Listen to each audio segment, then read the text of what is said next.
Alam nyo ba na kapag ganito ang tinayo sa buong Pilipinas ay hindi na maghihirap ang mga tao dahil hindi na aasa sa ayuda? Dahil ang mga politiko akala nyo ay tuwang-tuwa yan na nanatili ang mga Pilipino na mahirap para magsunod-sunuran sa kanila sa pamamagitan ng pamimigay ng ayuda.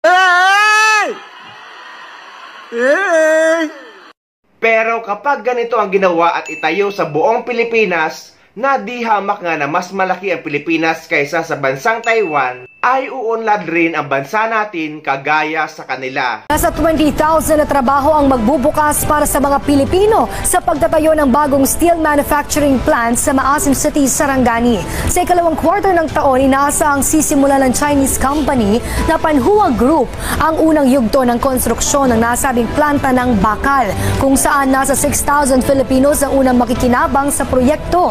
Ayon kay Philippine Consulate General in Chongqing, Ivan Frank Olea, mismong mga taga-Maasim ang kukuning trabahante ng Panhua Group para sa kanilang planta.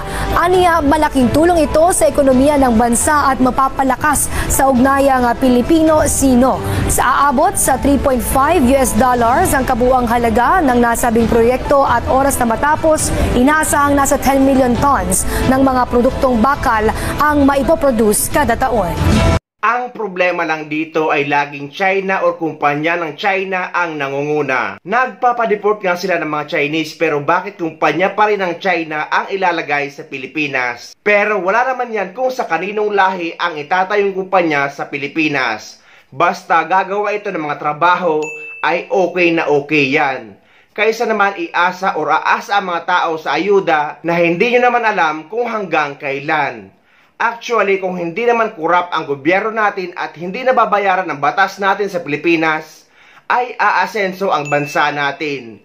Tulad sa iba't ibang bansa na mahigpit ang batas, kaya napakaunlad ang bansa nila dahil napakaraming investor at mga turista.